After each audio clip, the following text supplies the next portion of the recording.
Hi everyone, तुम्ही thumbnail बघून इथे आला असाल हे मला माहीतच आहे, पण माझ्याकडनं जी चुकी झाली ना ती तुमच्याकडनं व्हायला नको म्हणून म्हटलं तुमच्यासोबत ही गोष्ट शेअर करावी. आता मी असं म्हटले होते की माझं जे चॅनल मॉनिटाईज होत होतं तरीही मी का केलं नाही. तर मी तुम्हाला सांगते, माझे 500 सबस्क्रायबर आणि 3000 वॉच टाईम, म्हणजे जवळपास 3500 वॉच टाईम कंप्लीट झालेला आणि कधीच माझं चॅनल मॉनिटाईज झालं असतं. पण माझ्याकडनं अशा चुका झाल्या की मला असं वाटलं की जे काही हाफ मॉनिटायझेशन म्हणतात त्या, कारण की मॉनिटायझेशनसाठी दोन स्टेप असतात. म्हणजे एक फुल मॉनिटायझेशन असतं आणि एक हाफ मॉनिटायझेशन. जे हाफ आहे ते 500 सबस्क्रायबर आणि 3000 वॉच टाईम आहे, आणि जे फुल मॉनिटायझेशन आहे ते 1000 सबस्क्रायबर आणि 4000 वॉच टाईम आहे. सो मला असं वाटलं की जर माझं फुल मॉनिटायझेशन झालं तर मला ॲडचे वगैरेही पैसे मिळतील, पण आणि हाफ मॉनिटायझेशन झालं तर मग मला ते पैसे किंवा काही ज्या आहेत गोष्टी त्या फुल मॉनिटायझेशनवाल्यांना मिळतात त्या मला मिळणार नाही.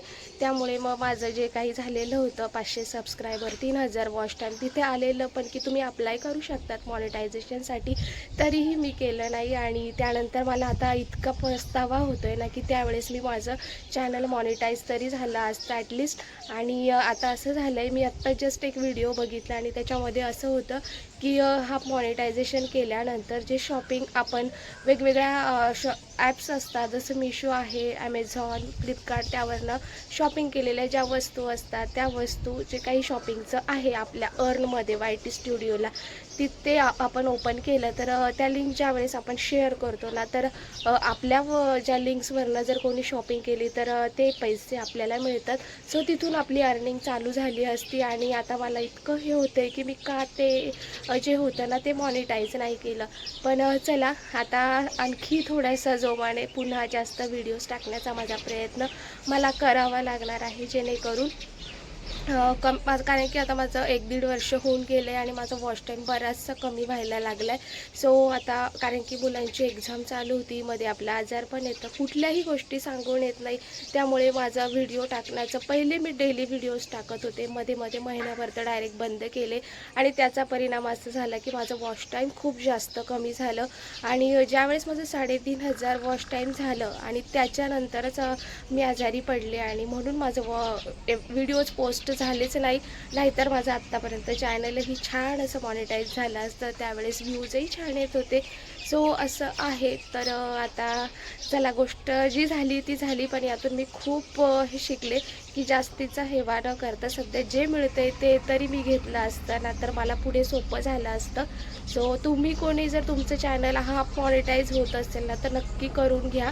त्याच्यापासून पण भरपूर सारे बेनिफिट्स तुम्हाला मिळू शकतात. सो चला, आणि हो, हेच मला महत्त्वाची गोष्ट सांगायची होती. आणि कालचा जो व्हिडिओ शूट केला आहे तो याच्या पुढे मी ॲड करणार आहे. तर काल घरातली बरीचशी कामं केली, ती तुमच्यासोबत मी शेअर केलेली आहे. तर व्हिडिओ स्किप न करता नक्की बघत राहा.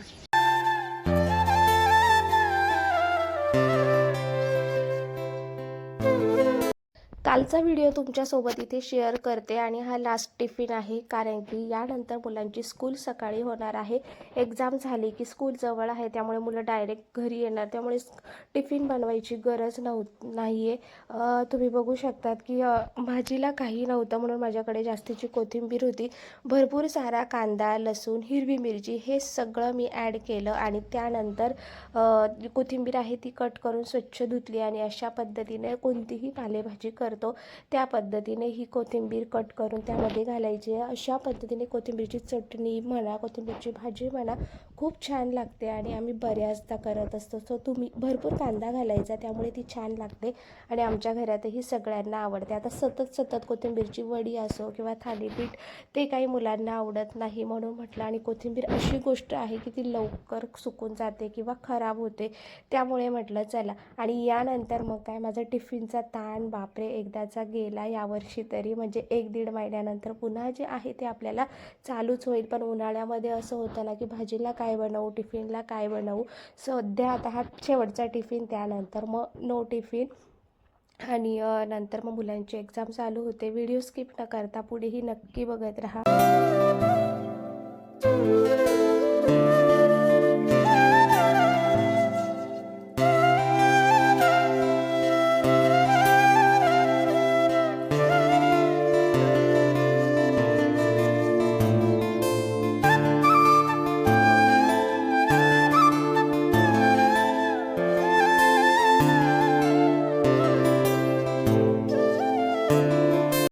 आणि हो, मागच्या व्हिडिओत जसं तुम्ही बघितलं की मी सांगितलं होतं आम्ही नवीन गहू घेतो आहे आणि त्यासाठी वेगवेगळ्या प्रकारचे गहू आणतो.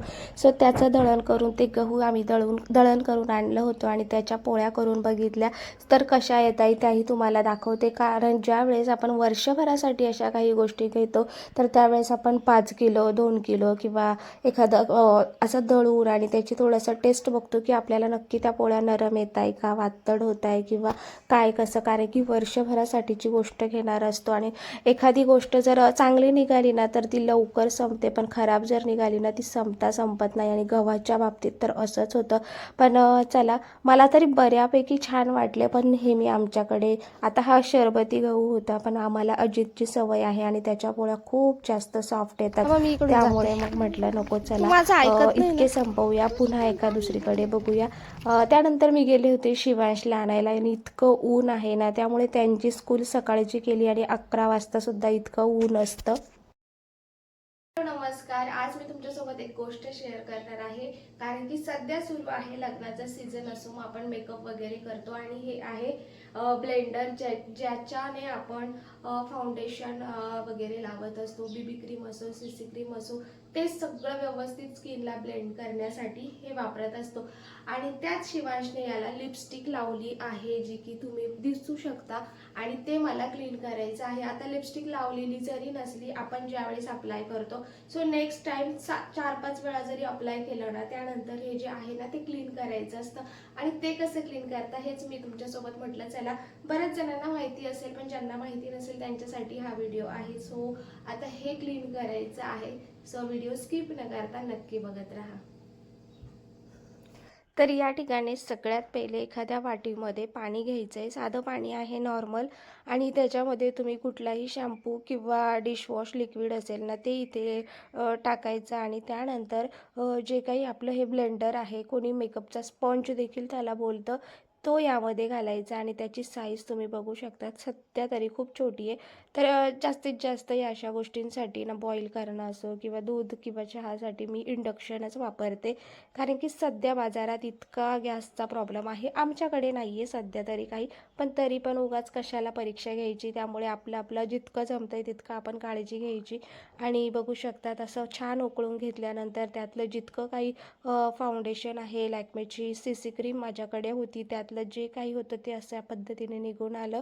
आणि लिपस्टिकचा डाग आता तो थोडासा लाईट झाला आहे, पण इतका निघणारा नाही. कारण की रेड होता तो, खूप जास्त डार्कवाली लिपस्टिक होती. आणि त्यानंतर अशा पद्धतीने पाण्याने छान वॉश केलं. आणि मला यातली सगळ्यात जास्त गोष्ट आवडली, क्लीन जितकं झालं आहे ना, पण त्यापेक्षा तो स्पंज डबल साईजने मोठा झालेला होता. आणि तोही तुमच्यासोबत मी तुम्हाला दाखवते. आणि कारण की खूप तेच प्रोडक्ट कधी कधी एक्सपायर झालेले असतात आणि त्याचा आपल्या स्किनवरही वाईट परिणाम होऊ शकतो. त्यामुळे क्लीन करणं गरजेचं आहे. तर तुम्हाला ही आयडिया कशी वाटली नक्की सांगा.